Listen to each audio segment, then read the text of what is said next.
كل سنة وانتم طيبين وبخير وبسعادة، واتمنى ان انتم تكونوا سعداء بكل اللي قدمناه لكم خلال شهر رمضان. عايزكم تحتفلوا بالعيد وتصلوا وتلبسوا وتاكلوا. نقدر ناكل كل حاجة طالما ان عدى علينا شهر طبعا من عملية. عايز تاكل كحك، عايز تاكل بسكوت، عايز تاكل اللي انت عايزه، عايز تاكل بيتي فور. بس نخلي بالنا ان احنا ما نكترش منهم لان سعراتهم ضخمة جدا، يعني ممكن لو طبق صغير في العيد كله يبقى كافي ونبقى كلنا واحتفلنا.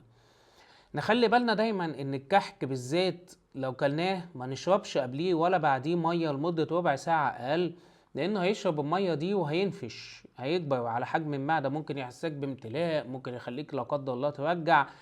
البسكوت والبيتي فور هتلاقيهم اسهل كتير جدا من الكحك نفسه. نخلي بالنا من سعراتنا ونخلي بالنا من وزننا، وكل سنة وانتم طيبين وبخير، ربنا يعيد ايام دايما عليكم بخير وصحة وسعادة.